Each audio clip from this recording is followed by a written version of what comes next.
The views expressed on the following program do not necessarily represent those of this station or its management. This is the Stockwell Roueche Show, giving you real-time information you need to make educated decisions about buying and selling in the world-renowned Twin Cities. Now your hosts and real estate experts, Jason Stockwell and Josh Roueche. Good morning, Minneapolis and St. Paul. I'm Jason Stockwell with RE/MAX Results. Josh Roueche, RE/MAX Advantage Plus. You're listening to the Stockwell Roueche Show every Sunday morning, 10 a.m. here on AM 1280 The Patriot. And today we have a very, very good show for you, special show and a special guest. We have Dr. Elliot Eisenberg, who is on the show calling in. He's a renowned economist, very funny, and I saw him actually speak at a Bridgewater Bank event in St. Louis Park. He came in it's economic news, and we're all kind of not the most lively group, but Elliot made it super fun, and he's very funny, and we were laughing when we were talking about economic stuff, which is pretty interesting and pretty cool. So Elliot will be, Dr. Eisenberg will be joining us shortly, and we're talking about all kinds of things: grease, Dodd-Frank, consumer spending, oil, and anything else. It could be really, really crazy. Hopefully, we'll try to get a little bit of the market in there with the real estate, but we'll see how it goes. Yeah, we'll do that. So first, let's do that quick, Josh. Right. What's going on in the local market? I don't know about you, but I'm super busy. I've brought on a few new agents on the team. We're seeing the market's just crazy right now in Minneapolis. We're seeing multiple offers, and we keep saying this. It seems like we're seeing this over and over every week. Yeah. But we're seeing our new change in listings right now. We're up 7.4% in new listings this from last year. We're seeing a change in pending sales right now. We're up 29.4%. And then we're also seeing a change of inventory. We're down on a change of inventory, 2.9% right now. Yeah, so it's just very, very active. So maybe Dr. Eisenberg will tell us when the ball's going to drop and when all this will be over. No, I'm just kidding. Well, he might. So we also have with us Jason Light, Envoy Mortgage. Jason, how you doing? Great. How are you doing? Good. Are you the same? In mortgage? I'm the same. My NMLS number is the same. That's 17256. Staying busy. Unlike what you said, though, one thing that did seem to slow down this week was rates rising. Good thing we have the doctor to talk more about that. But, we finally have seen it stabilize. Primarily, well, we'll let the doctor talk, but the bonds really stopped selling off. And, we finally have seen it stabilize where hopefully it'll stick that out, into the summer months. For the rest of the year, are you predicting that? Not for the rest of the year, but probably for the rest of the summer months, correct? Or are you predicting something? Because we had somebody on here the other day predicting interest rates would stay low all year. So you're saying that I would probably guess they could go up a little bit. Yeah, there's no magic wand. But we're hopeful that they're... But I'm wrong all the time. That's why we have the doctor. Right. So their rates are good now. They're stabilizing. They were fluctuating a lot in the last couple weeks, and now they're stabilized, correct? Yeah, and at the end of the day, the 52-week average has been 4.24, something like that. Now it's, we're right around the 4% mark. So still overall, awesome out there. Yeah, so if you're listening out there, go to talktwincitiesrealestate.com. Go to our Facebook page, Stockwell Roueche. Call us, 651-400-0773. And we'll answer any questions. Jason Light with Envoy Mortgage, Josh, myself, will be happy to answer any of your real estate questions or mortgage needs or anything like that. But drum roll, please. We don't have the drum roll. Hey, Chris, button you got a yet. drum roll? You got a button? Thank you. But we have our special guest today, Dr. Eisenberg. Dr. Eisenberg, welcome. Thank you. Pleasure to be on. So you are the president of Graphs and Laughs LLC, an economic consultancy that puts out a 70-word comment on the economy 5 days a week. Now, I subscribed to that after I saw you speak and I get it every day, and it's 5 days a week, and it's funny and interesting, and I bring it up, and some of you out there that are loyal listeners have heard me quote some of these things or repeat some of the things that he puts out, that Dr. Eisenberg puts out, because they're so interesting and can be quite interesting and funny as well. So welcome, Dr. Eisenberg. Thanks, Doc. Thank you. Call me Elliot. Call me Elliot, please. It's an informal show. Golly. All right. Thanks, Elliot. Thanks, Elliot. That's easier. That's good. So other information on you, Elliot, and your bio here is you're nationally acclaimed economist and public speaker. You're a very good public speaker, by the way. And you make economics fun, relevant, educational.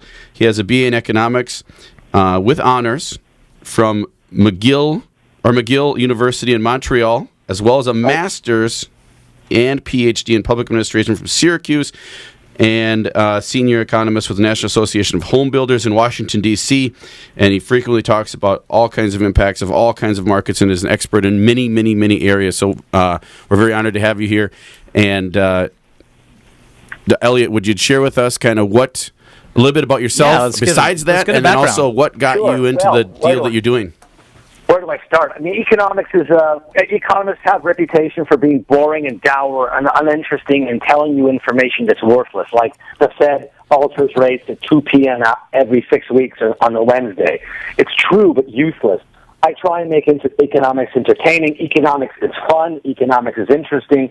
Economics can be enjoyable. It doesn't have to be as unpleasant as a root canal. So everything I do is designed to make economics accessible, fun, and memorable, too. So you remember what I say. It's not just, the 4% of the 2% of the 9%. Right. It's something useful and actionable. And I tell you how I think. It's not one-handed on the other. No, I'm a one-handed economist.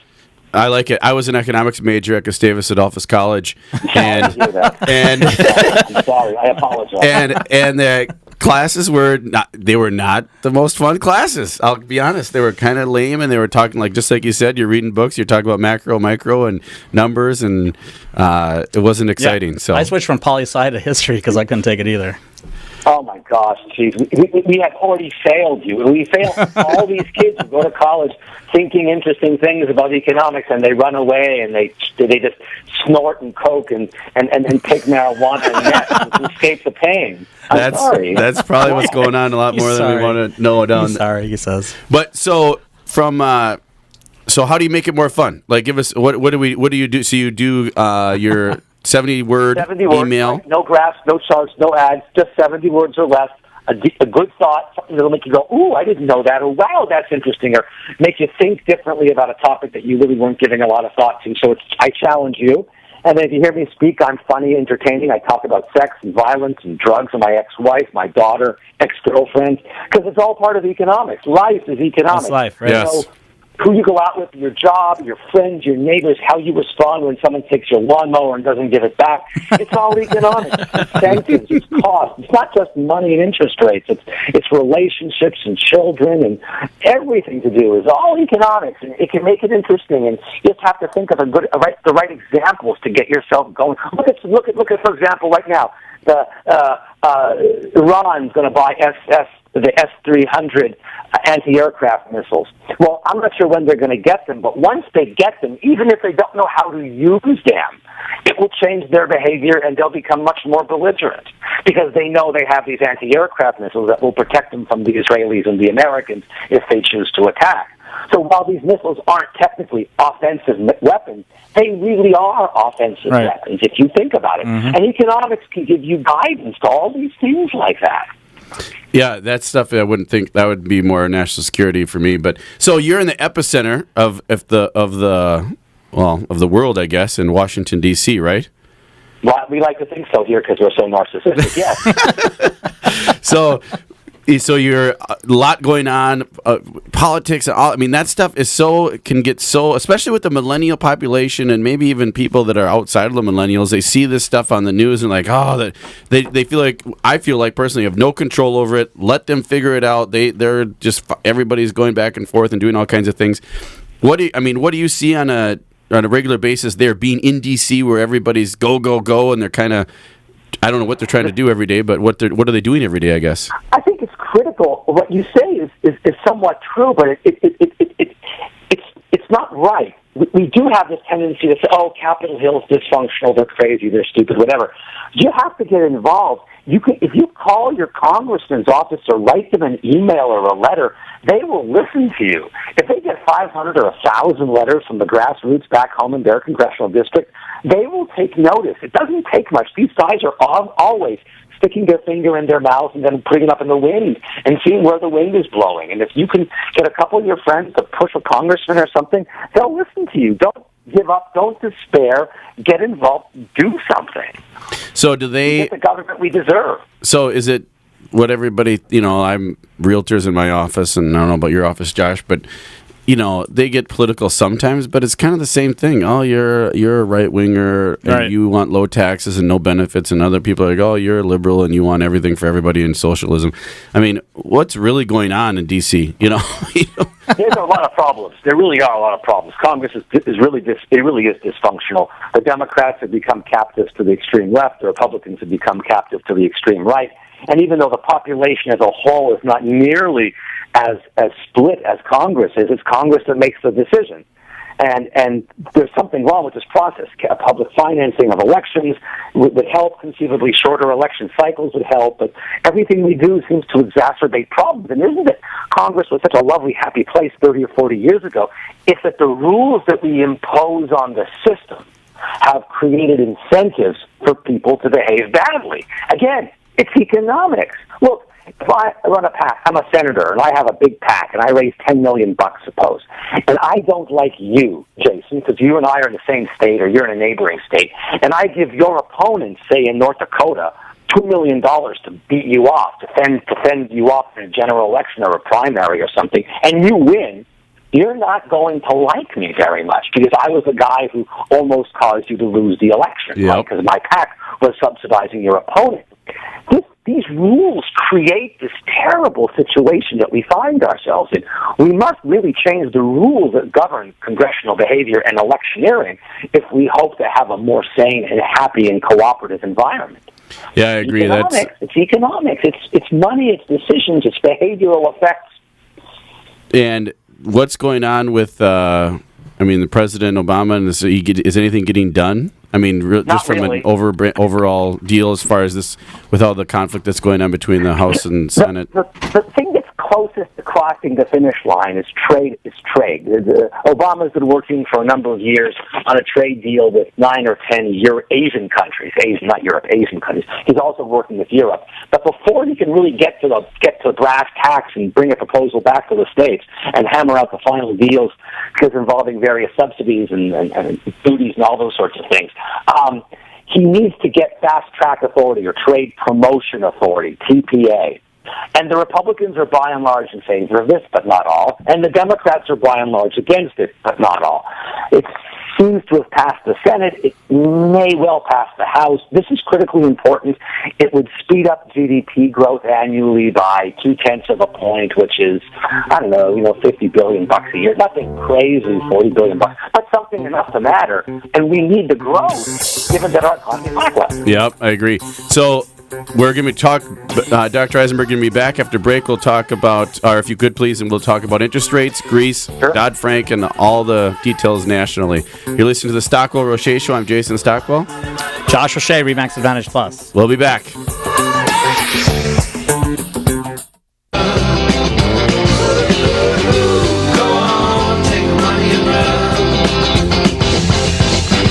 Welcome back to the Stockwell Roueche Show. I'm Jason Stockwell with Remax Results. Josh Roueche, Remax Advantage Plus. We have Jason Light, Envoy Mortgage in-house, talked about mortgage rates. We have special guest Dr. Elliot Eisenberg, who does president of Graphs and Laughs, LLC, and makes economics fun. So we were talking before about politics before we went on Washington break. And how, what a craziness. Right? And he's in D.C., so he's seen a lot going on there and what's happening around the world. Sounds like a mess down there. It's a mess. But as that movie, what's that movie where it's a mess? That Jim not Jim Gaffigan, but the guy on. Oh boy. Oh, I'm drunk. Here we go. It's On a radio political and movie. It's a political camping. movie with the two Will Ferrell and the other guy, the short guy, Zach Galifianakis, and he says it's a mess. That's all he has to say. These politicians just have to say one phrase, and if they can get everybody behind it, I don't think I've they'll just band behind him, right, Elliot? What do you think? Yes. I think it's called The Campaign, or The Campaign. That's the movie? Yes, The Campaign. It's hilarious, by the way. It's got some edgy parts to it, but it's actually really funny.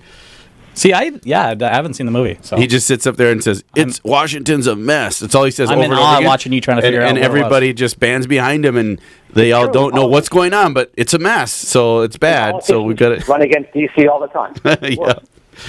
So when we did our market update, Jason Light touched on The bonds. interest rates staying or being stabilized, and that they were fluctuating a lot the last few weeks, and now they're being stabilized because of the bond market.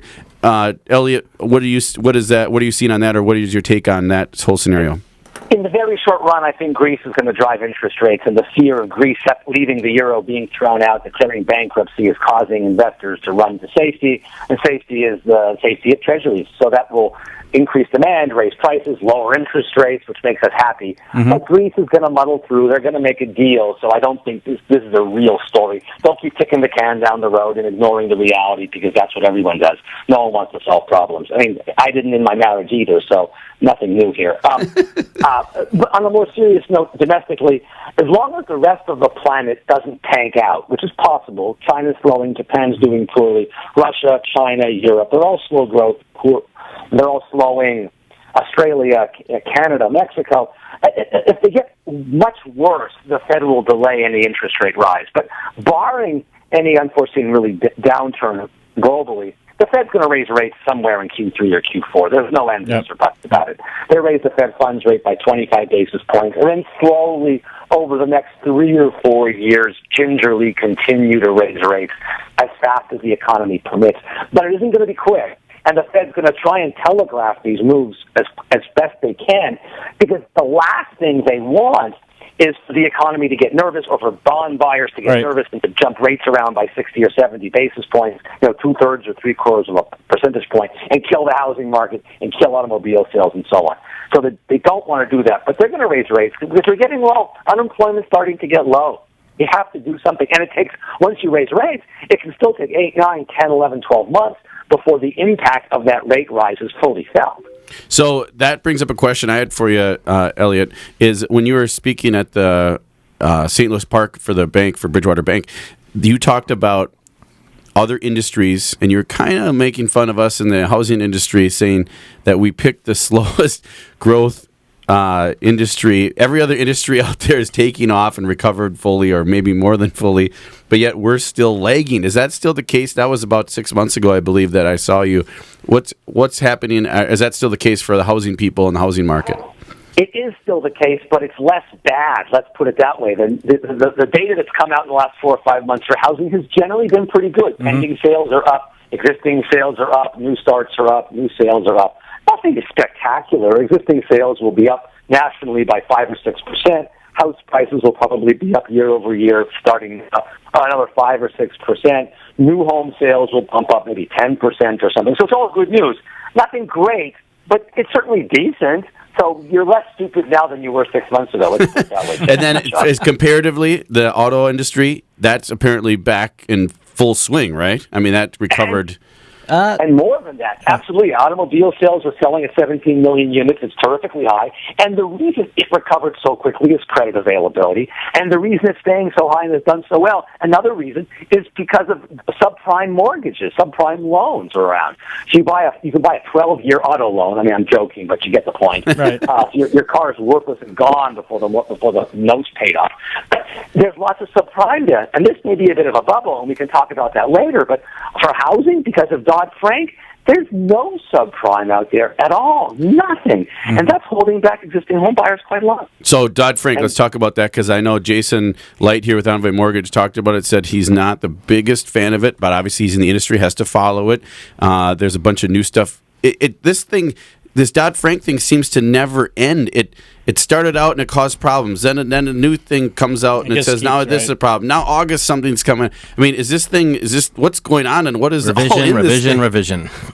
Is that what they're doing, revising it, or what? Well, they keep adding parts. The Congress gave the bureaucracy, which ends up being the Consumer Finance Protection Board and other different agencies, a permission to write something like 380 rules. I'm not exactly sure its numbers, but it's something like that.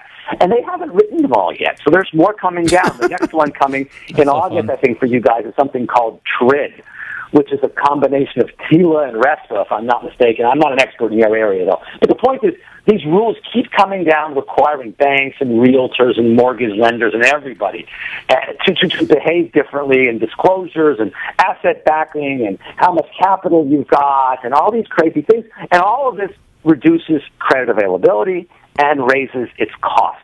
This is kind of like saying, gee, we have mosquitoes in the house, let's burn the house down. That way, we'll have no mosquitoes in the house anymore, by definition. So to prevent you from getting a bad loan, we're just going to prevent you from ever getting a loan. And we can argue whether this is a good solution or not, but I think it's gone a little bit too far. And Yes. Jason, what do you think? You're right on your boots on the ground in the field, dealing with this all the time. I mean, is this truly negatively impacting? Do you have like in your head certain people that have been negatively impacted by this Dodd-Frank or a lot of these rules from Dodd-Frank that maybe wouldn't have had or would have been able to get a loan or would have had a better scenario? Or what Well, it's going to affect us too. You know that it's going to affect Absolutely. It's going to affect us on the real estate, us agents as well. But is there people out there that is this truly affecting people in a negative way or certain people in a negative way? It is, and I lived in the world of the wild, wild west. Just give a loan to Back a social in the security day, number, yeah. not Back in even 2006. And now it's we need everything except for a blood and urine sample. It's just Right. it's so tight. On the flip side of it, I just try to keep the mindset that it's a tough job to do, and you just got to be extremely proactive. And there's usually solutions to it, especially when you get acclimated. It so as tight as it is, proactive and really getting the full story and everything about a profile is so key. And you can usually get through it. But yes, it absolutely does impact and prevent people who I believe should have an opportunity to get money. So it's something that an economist, I don't know if it was maybe you, Dr. Elliot Eisenberg, that said, but sometimes the pendulum, when there's a problem, the legislators and government try to correct it, and many times they overswing. The pendulum overswings past the point of where it's correcting it, because the market maybe it causes corrected them some more of it, their problems, rules right. corrected some of it, but then they keep going and saying, well, if that's good, if we did that rule, then let's do this rule, and then let's do this rule. Now we have all these hoops, and we have 15 hoops to go through when you only needed maybe 3, and it would have corrected itself. And Right, it's like cooking. A little bit of garlic is good. Let's put in 5 cloves. You go too far. But that having been said, we're stuck with the rules. So Yeah. you have to live with the rules. And you look at a case like Ben Bernanke, who was turned down for a mortgage after his term expired at the Federal Reserve. So he makes, a $5 million advance on his book and $100,000 a speech, but yet he can't get a mortgage because he doesn't have a full-time job. oh my gosh. Or my sister, who has a great job working for a pharmaceutical company in Boston, makes terrific income, had only to get a conforming loan, and was told this about a day before she went to the closing table. Instead of a jumbo. These are crazy things. These are good borrowers who shouldn't be deprived. And you're hurting the housing market, which is hurting employment and so on and so forth. And we could say, yeah, we did too much lending and there wasn't enough controls before, but that doesn't give you a right to go the other way. But yet we're stuck with it. Yep. Yeah, that's so the next thing that's coming out, Jason, maybe that was we actually have a show that'll be on soon about that. That's going to be that The new rules that are coming out. all the new rules for the HUD and the delays. Like I had a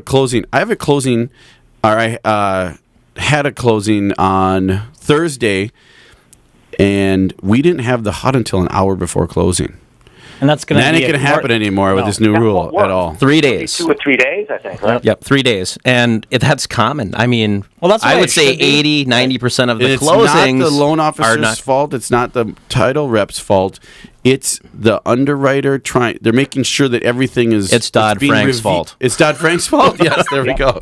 They're reviewing everything or something like that. Is what they told me. When I asked them why did we get this in time or not in time, but why didn't we get it even an hour before when they closing? review it, if something's wrong, they're going to have to redraw the docs again and then wait another grace period of three extra days to make sure that all the numbers match. If there's something wrong when it goes into the review. So that one, I can truly say it in Zach Galifianakis, or whatever you say it, Zach Galifianakis style.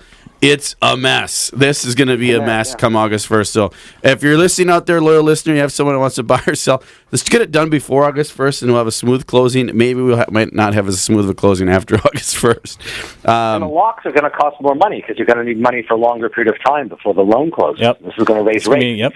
Someone pays you. There's never a free lunch. Well, and it's not, it's always the end consumer that, when it comes down to it, pays for it, which affects when consumers pay more, then the prices of the properties will not go up as much, or it might hurt the equity or the valuation of the property. There's just all kinds of downfalls of that. But So Dr. Eisenberg will be back with more Graphs and Laughs LLC. Now, we'll share with you. I'll have to ask permission from the doctor if we can do this, but we'll share the email so maybe you can, or some information so you can get subscribed to this 70 words a day economic report. But we'll be back talking more about consumer spending and oil. Great topics. I'm Jason Stockwell with Remax Results. Josh Roueche, Remax Advantage Plus. We'll be back soon. And I reap what I done sowed. Hey, hey. Well, let me tell you something. All that glitters ain't gold. Hey, hey. It's been a long old troublesome road. There's one for you, 19 for me. 1 for you, 19 for me. Who does that sound like? Oh, there we go. Welcome back to the Stockwell Roueche Show. I'm Jason Stockwell with Remax Results. Josh Roueche, Remax Advantage Plus. We're on every Sunday, 10 a.m. here on AM 1280 The Patriot. We have Jason Light with Envoy Mortgage with us. We have Dr. Elliot Eisenberg, Graphs and Laughs LLC, making economics fun and funny. So we were talking before we left about Dodd-Frank, the lovely Dodd-Frank rules and all the regulations that are coming out that are affecting you and probably someone you know. If you're out there listening and you had someone go through a housing transaction or a purchase or sale, and there was a delay or there was something that was off, or maybe someone couldn't get approved. Well, it's a domino effect. Think about it. The domino effect, because you got the sell side, you got the buy side. Yep. Things don't happen right, then you have the domino effect, and you got people that are very unhappy. It could be because of all the rules. So don't fire your realtor necessarily. Yeah. I mean, there's certain times when you can, but don't fire your lender, because there's certain times when you can as well. But just because there's a hiccup or a hurdle, you don't want to just point the blame at them when there's underlying factors or us, I should say. You could take it out on U-Haul for not having the refund because there's policy. Underlying factors that are completely out of our control sometimes. And sometimes, we do. If everybody makes mistakes, so if I make a mistake, Josh does or Jason does, we'll man up to that or step up to that. But if it's something out of our control, then please bear with us and bear with Mr. Dodd and Mr. Frank, please. So, Dr. Eisenberg, you're back. Thanks for staying on. My pleasure. I love Greek food. I love feta. I love Greece. I love Greeks that are here in the U.S. I've never been to Greece. I would love to go. Beautiful, I hear. What's happening in Greece overall? I just don't know what's going on other than they're failing in their European Union and in the Euro, right? And then everybody else is essentially bailing them out. Is that the case? Yeah, it's pretty close. So Greece has gone through actually a really terrible time. GDP has shrunk by about 25 or 30%. So this is as bad as the Great Depression back in the late 20s and early 30s. Really? Oh, wow. Yeah, what's the cause, real quick? What's the cause of that, though? What's behind that? I mean, they don't have a product, they're not producing or selling something, or what's going on? Essentially, they borrowed much too much money because it was much too easy. There was a credit bubble in Greece because when they joined the euro, there was this belief by lenders that their bonds are going to be super safe because they're denominated in euros. And the problem is the eurozone has a unified currency, but the countries don't have a unified fiscal policy. So the Greeks were wildly profligate, lied on their macro data, lied about the size of their budget deficit. Oh, no. And when the truth came out, Greece. the Vigoro hit the mixmaster, and all hell broke loose. And suddenly their economy went into a free fall. They couldn't borrow money. They were dependent on the EU and the European Central Bank and the IMF for money. They tightened the screws, demanded all kinds of fiscal austerity, which I think was wrong, but that's besides the point. And their economy collapsed. Absolutely collapsed. Unemployment is 25-30%. I mean, really terrible, terrible things are going on. And the Greeks finally said, enough, we've had it. And now they're playing a game of chicken. And both cars are coming at 60 miles an hour, and everyone expects somebody to blink. And at the end of the day, I think they will blink. I really do. But it's possible that they'll have a crash. It's a small possibility, but a growing possibility, because, the problem is the Greek government is new. They're very inexperienced. Their prime minister is 40 years old. They've never held power before he or anybody else in the government, and they don't know what they're doing. And they're making mistakes, delaying and causing delays, and they're running out of time, and they'll limp through this at the end, but it's causing markets to be very nervous, and it's worsening the economic situation in Greece. They were starting to finally come out of this terrible depression they were in, and now they're back in it again because business is nervous and no one wants to invest because no one's sure if they're going to even stay in the EU or not. Yeah, they could be leaving. So moving, let's move east a little bit. China. I've been reading some stuff, and I don't know if this is just propaganda, but it says there's a potential bubble that could burst in China that would dramatically affect the whole world economy. Is that even feasible? Or yeah, it's possible. China's slowing down dramatically. 4 or 5 years ago, they were growing at double-digit rates, 10, 11%, and they've been slowing down. Last year, they hit 7.5%. This year, they'll probably hit 6.5 or 6.75. They just can't keep growing because they're now half as big as the U.S. You just can't grow at that big, huge rates anymore. The mass migrations from rural areas to urban areas are largely done. Real estate prices are going up. Income costs are going up. House price bubble is sort of coming down to earth, but they're slowing down. And there's a lot of bad debt in China. Now, the country has trillions in foreign reserves, which they could always sell a little bit to help their banks and so on. They're not in dire straits by any stretch of the imagination. But a lot of countries face a very difficult time going from the income per capita income levels that China has now to developed world. It's very hard to do it. Very few countries have done it. Taiwan has done it. South Korea has done it. Singapore, Israel, and maybe one or two more. But there are very few countries. That's a large hurdle to get to. That's a very large hurdle to jump. Right, and China's trying to go there, and we'll see how it happens. I don't think they'll crash and burn, but it may take them a long time to get there with slower growth, and, we'll just have to get used to it. I have clients here in Minneapolis. They're from Beijing. Mm-hmm. They are buying in Minneapolis, There's a lot of money coming in. The suburbs of Minneapolis, because they said a 2-bedroom condo in Shanghai is $1 million, and they can buy 3 houses here and rent them out. Not near what the rates that I would expect or local investors would expect, but it's a really great rates for return for them, and also they own it forever. They don't have to worry about the rules in China about potentially losing ownership to your land after 70 or whatever years it is what I heard. But right, and there's also the fear that the government will take away all your business and your wealth because you do something that they don't like. Yes, the totalitarian regime problem and the clean air issue. As you talked about earlier, there's lots of reasons why this is going on. It's going on everywhere. A lot of rich Chinese are moving to America or buying footholds in America. What about Russia? What's going real quick on Russia? What's happening there? Is that something that's dramatically negative for us or could affect us? Russia's a much smaller game. Their GDP is really tiny. They don't matter economically, except for their oil. No one cares. They could fall off the planet. It wouldn't. Well, their vodka too, though, right? Sorry, I apologize. That's got to be it. You heavy drinking real estate agents forgot about you guys, right? But the oil matters to them, and the combination of a falling price in oil and the sanctions that were imposed by the West because of the Russians, grab of Crimea and parts of Ukraine and some dumb policies the government has imposed in response to those sanctions have really hurt their economy badly. And they're going to be in recession, certainly for 2015. Maybe they get out of it in early 16. GDP falls by a couple percent, but it's not a happy place to be at all. But a great place to go on vacation because it's pretty cheap if you're willing to tolerate a little bit of potential violence. Yeah, if you can tolerate, I like that. That should be a little slogan maybe for them on their what they're doing some PR for their vacation. Yeah. Travel to Russia if you're okay with a little. Okay, right. Venezuela too. Great place to go if you're tolerating violence. Yeah. So oil. You mentioned oil with Russia. What's going on with oil? I saw your last Graphs and Laugh email that came out, and it talked about even though the states with heavy oil producing states, their unemployment hasn't taken a big dip. Is that what's going on locally with oil here? Right. It looks like the worst may be over. The latest employment data came out yesterday, and it showed. I looked carefully at Oklahoma, Texas, and North Dakota, the 3 most energy-sensitive states. And employment in those states didn't fall last month, or barely. In North Dakota, trivial amount, like 100, 200 jobs.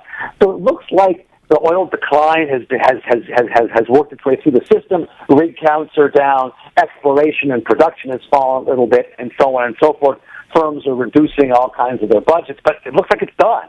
Maybe a little more to go, but largely done. So I think that we've suffered through the worst of this, and that's a very good thing. It doesn't seem like it's going to, by any stretch of the imagination, wreck our economy. It has hurt it, however, because a lot of the spending that would have taken place, capital expenditure in the oil patch, has not happened, And that's certainly part of the reason Q1 GDP was as anemic as it was. Yeah, they said it was a little low on Q1. And then as far as the gas prices, I mean, that's all that I mean, people talk about that all the time. That's the overall end all be all sometimes on oil. Probably is many other factors, but our demand is up, so prices are going up a little bit. So that's what's going on for the rest of the year, do you think, on that? Right. I mean, summer season is driving season, and they have to so there's higher demand, and they also have to reformulate the gas. So there's a different type of gasoline that you put in your tank. It evaporates a little more slowly because the temperatures are higher. They have to change the formulation. So that costs a bit more money. So gas tends to rise in summer. That having been said, there's very little expectation on my mind that gas prices will rise by much. The world is just not growing fast enough to need much more oil on a daily basis.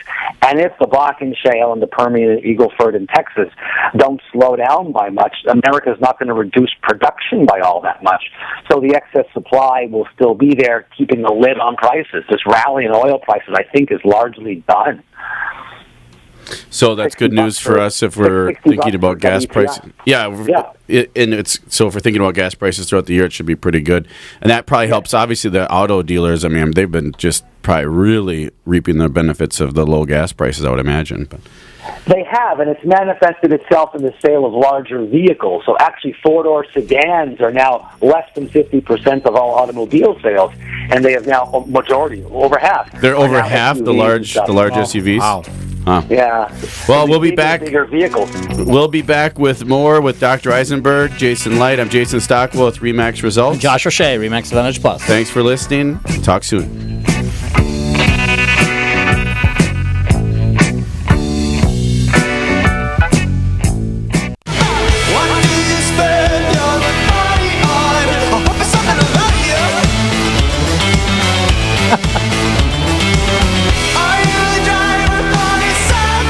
Welcome back to the Stockwell Roueche Show. I am Jason Stockwell with Remax Results. Josh Roueche, Remax Advantage Plus. Who was that? What song was that, Chris? That is Spend Your Money by Walk the Moon. Love that song. Right. That's a great song. Actually, that's a great segue. We have Dr. Eisenberg here. We're going to talk about consumer spending and wages. Spend your money. Elliot, are people heeding that advice of that song? Regrettably not. No? Oh, I thought people were spending a lot more money lately. Oh, I don't know. It's not working out that way. What we see is the oil prices decline. Gasoline prices are down $1 a gallon, roughly. We would have thought our households would have been spending all this money. It turns out it's worth about $800 a year per household on average. And what's going on is savings rates are going on up. Retail sales have not done particularly well. It's quite interesting. Wait a sec. Did you say Americans are saving more? No. Sorry. Yeah, that can't be true. That's hard. That's hard to believe, actually. That's awesome. Good job, America. I would almost give a clap to the with the travel industry and all that stuff going on. The savings rates are going up. Maybe we've learned. Maybe we do remember the horrible times of the downturn here. We're not so short-sighted on our memory and forget about all that. But so consumer spending, they're trying. So that's lower than anticipated, is what you're telling us. Right, but the cheaper gasoline prices, all economists, me included, really expected household spending to rise as the households spent this money. It turns out what they're doing instead is going out to eat a little bit more and going to Chuck E. Cheese and seeing a baseball game, because those are very inexpensive purchases. Oh, I like it. They're not buying a big TV set or an air conditioner or a car or some big hard good refrigerator or something. They're going out to Target Field to watch the Twins in the hot streak. There you go. Right. Which is not bad, don't get me wrong, but it's not giving the boost to spending that we thought we'd see because of this decline in energy. Just not happening. I think it's because the buyers' households don't think these reductions in energy prices are going to be sustained. They think it's temporary and we better save it. Yep, I like it. I'm all about saving, and I think it's a good idea, and I'm happy to hear that people are saving. Not to say I don't want the economy to grow, but I'm always baffled by I think it's a lot of the fear factor that we've gone through before back in 2009 and 10. A lot of these people saw what happened. People are still scared. And I have a question, Elliot. I mean, how does it, economics is, I was a major in it, and I didn't do all that awesome in college, admittedly. But, we tell people on one hand, save your money, and store it away. But then we hear that, that money's worth less when you save it. So if you buy this, you can write that off, and you can. So we're so incentivized to spend our money to grow the economy, but yet we're being told to save, and it's a good thing to save. I mean, I see it as what the government is doing too, is spending. The only way to grow is to spend, and it sounds weird, but is that true? Well, it's partially true. We do need savings because you can't borrow. The money you borrow from a bank was saved by somebody else. So we do need savings, and households have to save A, for a home, B, for an automobile down payment, C, for college, D, for retirement. So in the grand scheme of things, we haven't been saving quite enough. A house price appreciation can let you off the hook a little bit, but as we know, that may be ephemeral. So we do need to increase savings overall. I think that's true. But right now, I'm surprised savings are up because of this oil price decline. This is something that you think, 50. Yeah, you would think. Well, maybe this is it. Maybe I know something. I might prove my worth here. Maybe my theory might be that wages are up, so therefore people are saving more of their money. Could that be? Did I hit it on the head, Elliot? You may be onto something. You may be onto something. That economics undergrad that you had may not be all. What's going on the income side is interesting. Wages are going up a little bit. They've been going up roughly 2% a year for a long time. But of the last 6-9 months, they've gone up at about 2.5%. While that doesn't seem like a lot, half a percentage point, it really matters. It's a couple $100. So that's important. And because prices of inflation has been very low and even negative, there's been a little bit of deflation, real wages are going up a little more than that, too. So this is coloring all kinds of data because, sales, you're selling your bananas or T-shirts in nominal dollars, but real wages are rising. This is causing all kinds of measurement problems. So it may be that spending is not going down as much as we think, and people may be spending a little more or saving a little more because they have a little more. But this is probably a temporal thing. I think savings rates will go down as wages certainly start to rise. And they're going to go up because unemployment is at 5.4, and within 12 months, I bet it'll be below 5 at 4.8 or 4.9. At that point, you start to see vigorous wage inflation occur because you start running out of workers. And people start demanding more, wanting more raises, or they feel comfortable quitting or threatening to quit because they can get another job easily, right? Right. You got it. I see Absolutely. That. Well, Dr. Elliot Eisenberg, we want to say thank you so much from the Stockwell Roueche show here in the Twin Cities. And I wanted to make sure it was good information. I liked it. Give your information, if you're so gracious, to give it to our loyal listeners about how they can get more information about you and your 70 words a day, which I really love to read. It's kind of... Well, I'll be glad to give it to your listeners, yes. Let's see, to get my email, to get my daily, sign up for my daily blog, two ways to go. Go to my website, www.econ70.com, so 6 digits, six characters, econ70.com. You can sign up there, or you can text the word bowtie, one word, 6 letters, BOWTIE, to the number 22828. That's it. Bowtie, text it to 22828, or go to econ70.com. Awesome. And so text bowtie to 22828 or econ70.com. Well, thanks so much. And if any of our loyal listeners out there, if you know anybody who has a business or wants to, or a bank or something like that wants to have a great speaker in, I will vouch and say that I had a great time. I was there for all of it. We were laughing. He got the audience involved. It was just really, really fun time, and we actually had a good overlook on the entire economy, including our specific economic background, which was housing. We're all builders or developers or realtors, so it just made it really good. So I would reach out to Elliot as well about that if you have any, because you're open to public speaking events as well, right, Elliot? I am indeed, and love Minneapolis. I've been there a number of times. I love it. Awesome. Yeah, that's great. Well, thanks so much again, and have a wonderful week, and we'll talk soon. Thanks, Elliot. Thanks so much. So we're back with Josh Roueche, Jason Stockwell, and Jason Light. I wanted to recap for you out there, the listeners, on what you heard, and let Jason Light give some more updates, and Josh on what's going on here, and maybe tying some of that in locally. What do you guys think? I thought it was great. Elliot's great. He sounds like a great guy, fun. I wish I would have went to that event. Thanks for the invite. It was a good event. It was fun. What else is going on, and what do you think this ties into? I mean, I left it with gas prices are going to be good. Rates are probably going to be really good. So if you're a consumer out there and people are saving, which is good, but if you're a consumer, save up, get a house is what I heard. Yeah, and Yeah, I hear that too. what I heard is And I'm a realtor, so I hear that all the time, right? and save for Dodd-Frank. Yeah. Because sometimes you don't have enough savings, you can't get a loan. So I heard that. Oh, that's the thing. Yeah, you got to, because you have to have so much in reserves. He mentioned the whole jumbo program. That's one that you can really get hit on. If you don't have enough saved reserves, you're not going to get that loan. Who was that? His sister that had it the day before closing? Yeah. Oh, my God. That would be a nightmare. So But anyway. are they asking for source and seasoning on that too, on the reserves?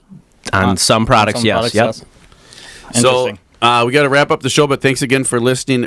In the coming weeks, we'll have topics specifically on this new TRID, is it called? The TILA, the Tilla, I'm revisions. sorry. Yeah, the Tilla, revisions. Tilla, that's, I got to learn this. Tilla for August 1st. This is going to be a big change, so we'll have a full show on that coming up. And you can always find all this information on TalkTwinCitiesRealEstate.com or the Stockwell Roueche Show on Facebook, or call us at 651-400-0773. Thanks for listening. I'm Jason Stockwell with Remax Results. And Josh Roueche, Remax Advantage Plus. And thanks again, Jason Light, Envoy Mortgage. Remember, love yourself and love others.